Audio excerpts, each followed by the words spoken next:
Let me just share with you quickly how I got started. You would never imagine this. In 1982, when I was finishing up my Harvard Master's in Public Health, and I was asked, would I like to participate in educating gay folks and others about this thing called gay-related immune deficiency. This was before it was called AIDS. And I said, nah, I don't want to deal with that disease at all. I don't want to think about that at all. Here I am, 15 years later, 16 years later, and what am I doing? Traveling around the world, telling people about the man-made origins of AIDS and Ebola. I was working over here. My favorite area of research and teaching was in self-care, healthy human development, motivational psychology, teaching people, like Danny does, how to take better care of themselves, boost their immune systems.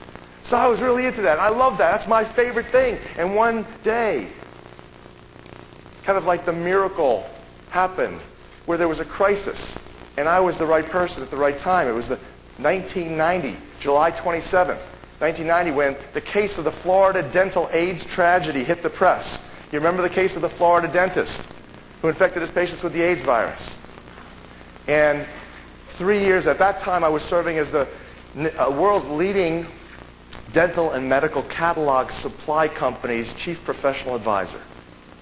And my background was in media, health education, health promotion, fear, because I worked on dental phobia reduction therapy programs, behavioral therapy programs to allay people's fear going to the dentist. And I had been a dentist for 16 years. And health education and media, persuasion, technologies. And here the media was making so many people afraid to go see their dentist in the wake of this case. So I was asked, I was told, I was given the job, opportunity to develop patient educational literature to help allay people's fear of going into dental medical practices.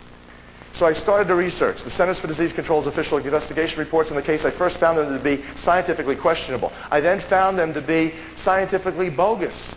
And then later found them to be fraudulent. They had literally covered up, deleted the most incriminating evidence against the dentist, who I had to conclude after 3 years of studying this case and publishing 3 scientific reports, literally having to go out of the United States to publish, because the American Dental Association, American Medical Association wanted to maintain a cover-up. And I wrote a book that was based on those 3 scientific reports called Deadly Innocence, my 9th book, wherein I had to conclude that the dentist, based on all the evidence, using the FBI's own behavioral science literature, how they themselves investigate and evaluate these types of cases, that this dentist, scientifically trained, military dentist for much of his career, very intelligent dentist, believed that he was dying of a virus that the government had created. They covered that up. He believed that they had intentionally injected this virus during a 1978 experimental hepatitis B vaccine that was given to a lover of his that he had in 1985. And that's how he got infected. And he believed that this was genocide.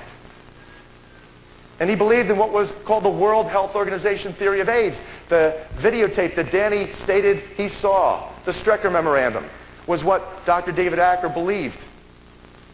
That the World Health Organization, the United States Public Health Service, Centers for Disease Control had something to do with the development of these types of viruses and the deployment of them through hepatitis B and other vaccines in Africa and North America. In essence, I had to conclude at the end of that case that the dentist most plausibly was identical to an organized serial killer. He maintained a classic organized serial killer personality. You know, like the Unabomber? These people, they all, according to the FBI, kill for the sake of power, control, and revenge. Revenge being the major theme.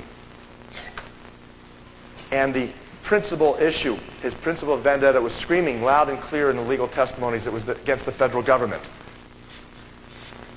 In essence, I concluded that he created a crime. He did what all organized serial killers love to do. They manipulate the authorities at the catch-22s. The Unabomber, he publishes his manifesto in the New York Times, Washington Post, says, here's what I believe, you try to get me. David Acker, the Florida dentist, was virtually identical to this. In essence, he created a crime, a mystery that could not be solved without implicating the government. Because if they told the truth, if they said he was an organized serial killer, then the whole world would want to know motive. And the motive was screaming loud and clear in the legal testimony, which they buried. So, There was one document, however, that came along with that videotape called the Strecker Memorandum that Strecker sent to David Acker. And it was the most horrifying document I had ever seen. It was a 1970 Department of Defense appropriations request for $10 million for a 5-year study to develop immune system ravaging microorganisms for germ warfare.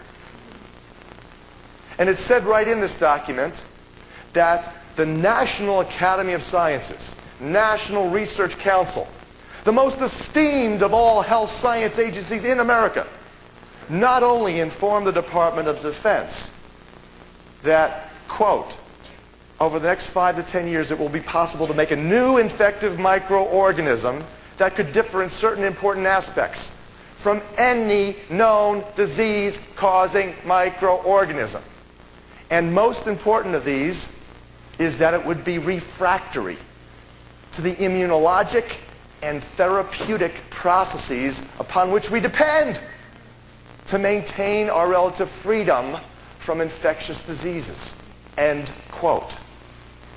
And they not only told the Department of Defense that, this esteemed health science agency, but that it would cost them $2 million a year over 5 years to do it, but that they would help them to do it.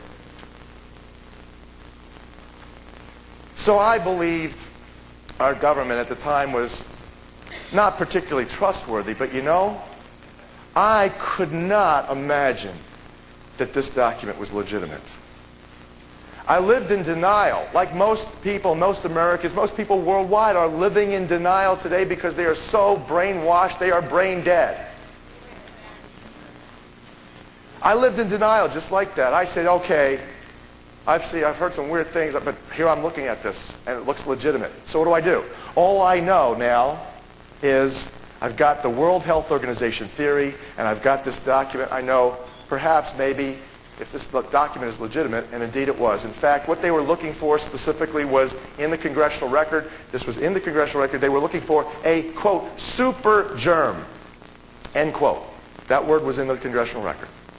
That could wipe out the human being's immune system, the defense system against infectious diseases, leaving us, human beings, susceptible to the opportunistic infections like tuberculosis, like candidiasis, like yeast infections, like pneumonia, and like cancers. So this is what they're looking at. So ultimately, what did I do? I went back to Harvard's Countway Medical Library, where I did most of my postdoctoral research. And I go to the World Health Organization Chronicle files, and where do I begin? I start in 1965. Why? I figure, well, if the money maybe kicked in 1970, let me go 5 years before that and 5 years after that. And so I start by pulling World Health Organization Chronicle, their monthly journal, off the shelves, and I begin to read what they are involved in. And I was surprised, as a public health professional who, over the previous 5 years, had 4 times presented scientific papers at the American Dental Public Health Association meeting, I knew very little about the World Health Organization. Astonishing. I found out that this was like the godfather to the pharmaceutical industry. That they create the standards upon which the pharmaceuticals and the drugs, including the vaccines, are based. And they largely, I learned, help to determine which drugs remain legal and which ones would be illegal. It took me a while before I learned that this organization was largely controlled by the Rockefellers. But you see, by 1965, they had already had about 5 to 7 years under their belt in what was called the Virus Cancer Research Network. They were developing a cancer virus research network. And that by 1970, they reported that they had isolated well over 70,000 different strains of viruses. And when they said, quote, isolated, unquote, it took me another few weeks and months before I learned that